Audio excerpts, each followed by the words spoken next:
Kama ndo kwanza kabisa unatazama platform hii, kwa majina naitwa Cleus Nicholas, miongoni mwa expert lakini pia advisory kutoka B3 Hub, moja ya taasisi ambayo tunashauri kuhusiana na biashara na uwekezaji.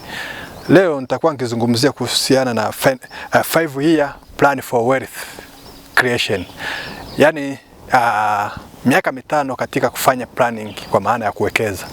Cha kwanza kabisa tunasema ni information year au information base. Kitu cha kwanza kabisa katika namna ya kuwekeza lazima uwe na information. Na hii information tunasema inakupa wewe awareness au unapata ujuzi. Cha kwanza kabisa lazima uwe ni mtu ambao unajifunza au unafanya unapitia maandiko mbalimbali na watu ambao pengine wameandika kuhusiana na biashara na uwekezaji. Hiyo tunasema ni year 1 au tunasema ni information year. Lakini ya pili kabisa tunasema ni action year. Ili mtu aweze kufanikiwa lazima uwe na mpango, tunasema ni action. Sasa action yenyewe ndio inakwambia ufanye nini na kwa wakati gani. Hii tunasema ni action year. Hiyo ni hatua ya pili. Lakini hatua ya tatu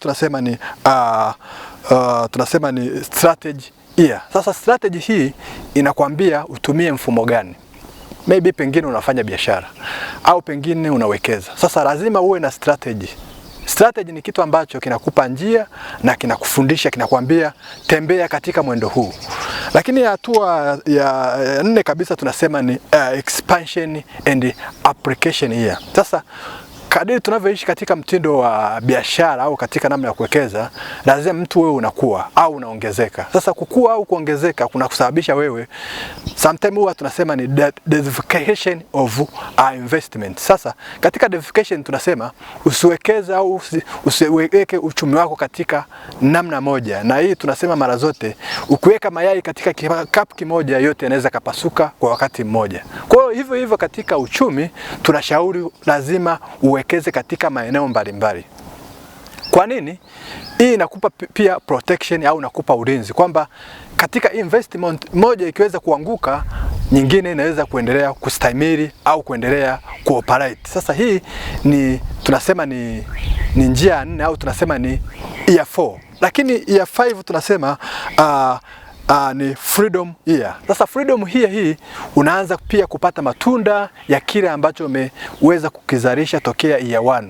Na mara zote huwa mimi nasema kwamba katika namna ya watu kujifunza na kupata maarifa ni muhimu zaidi uwe unatengeneza strategies. Na strategies ni kitu ambacho kinamfanikisha mtu.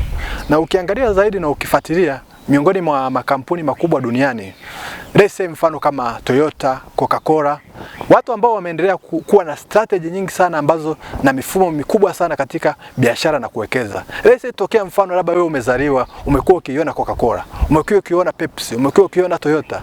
Sasa miongoni mwa makampuni makubwa ambayo yamefanikiwa yanakuwa na strategy. Leo hii mimi nakushauri kwa mtu ambaye unanitazama na kunisikiliza, jitahidi sana uwe na strategy. Tengeneza strategy yako katika namna ya vitu unavyovifanya. Pengine ni biashara, pengine ni investment, pengine wewe ni mjasiriamali. Kwa kila hatua ambayo unaishi na kuipitia, tengeneza strategy au tengeneza mifumo na njia ikusaidie wewe uweze kumove kwa haraka. Na pia zaidi pia inakupa mwendelezo na uweza kupiga hatua katika namna ambazo ni nzuri.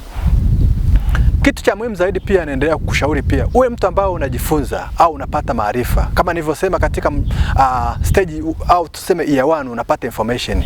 Sasa katika information hii lazima pia uwe na platform sahihi ambazo zinakupa information. Let's say katika magazine, katika kusoma vitabu, documentary mbalimbali.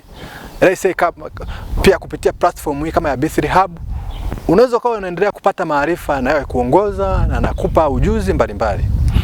Na mara zote mimi nasema na nashauri pia uwe mtu ambaye pia unatembelea platform hii. Uwe unajifunza pia, lakini pia niandikie hapa chini kwenye comment na uniambie kupitia katika hizi hatua 5 ambazo nimezitaja. Je, wewe unazitumia? Je, ushawahi kuwa na strategy katika biashara? Je, ni information gani wewe unazifuatilia? Ipi pengine pia tuweze kujua na tujifunze na tuwe katika miongoni mwa jumuiya ya watu ambao tunapata maarifa na kujifunza. Na mara zote mimi nasema kwamba B3 Hub iwe ndio chaguo lako namba 1 katika kujifunza na kupata maarifa. Na mara zote mimi huwa nasema kwamba always local but international accepted.